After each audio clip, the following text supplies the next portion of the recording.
From here, you can go anywhere. That is essentially a mantra for students at Harlem School of the Arts.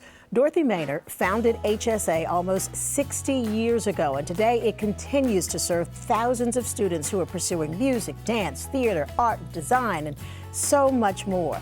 Joining us this afternoon to tell us about their spring 2023 season, James Horton, the new president of Harlem School of the Arts.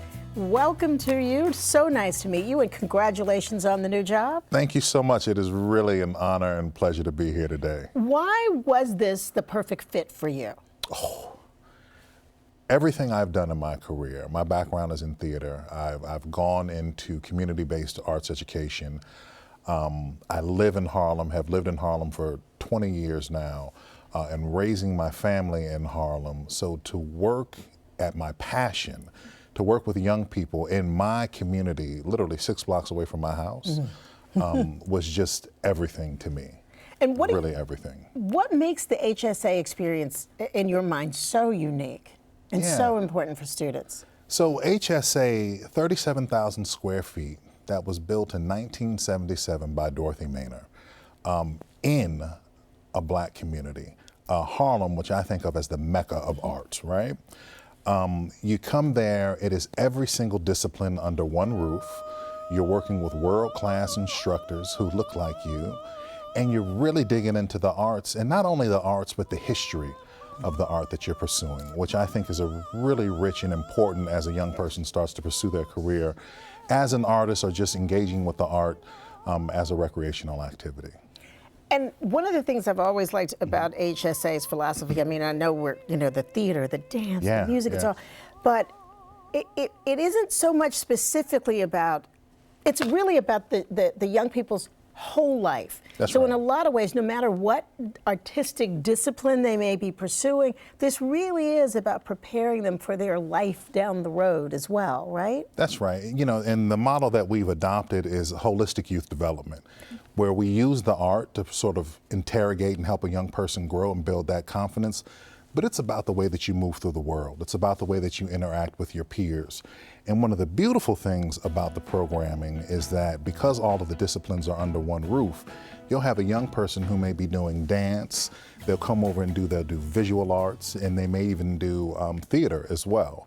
And so developing that whole individual is really paramount to what we do. Yeah, so let's talk about the spring season coming up. I think we could all looking forward to spring, right? I know one of the things that's on your plate is the big dance recital, the Spring Blaze. That's right. Tell me a little bit about that. Yeah, so Spring Blaze happens at the end of March, and it is a true dance performance. We center young people in the music making as well, so it's a chance for our band students to play an accompaniment for our dance students. But it takes into account all ages of dance at HSA. We start from 18 months all the way up to usually about 18 years old. 18 months? 18 months. I heard you say 18. I have an 18-month-old now, and he loves to dance, but I don't know if we could get him to do anything that Come on, you should. It's beautiful seeing the little kids in the dance classrooms, because they're in their bodies and bouncing around. Exactly. But then when our kids turn 18 years old, and as they matriculate through the program, it becomes more serious. So this is an opportunity for all our kids to show off what they've done. The doors are open to the community for them to come see as well. But providing opportunities for our kids to perform is also quintessential to being able for them to see sort of that whole picture of what it means to be an artist and a performer. And that commitment. That's right. And that audience response has to be. You can't beat it. Yeah. Because everyone in the audience is rooting for every single one of those kids. It is truly a family. Yeah. Truly a family. And I know that there's another, your theater department, you guys are presenting Matilda and Skin of Your Teeth. That's right. So our kids are in rehearsals for Matilda right now. We just did a recital week of where they were showing what they were working on in class for parents and community members. Seeing all those kids do songs from Matilda was just absolutely phenomenal. I try my best not to cry all the time when I see kids perform, but it was really powerful. And then Skin of Our Teeth, I can't wait to see them do that as well. And we have a theater right next door to the main building. And so they'll be doing most of those productions in there with some of the sort of samples and talkbacks in Dorothy Maynor Hall. All right, and Yeah. look, another sign that we are getting past, I guess, the pandemic and everything is you are going to have your first in-person gala. That's right. What is that, 3 years? 3 years. 3 years. It is our first in-person gala in 3 years at the Plaza Hotel. We have just amazing honorees paying homage to Mary Schmidt Campbell, the former president of Spelman College. We have an ask out to Felicia Richard, so hopefully she's going to be able to join us as well. Charles J. Hamilton, our current board chair, American Girl Doll, MetLife Foundation.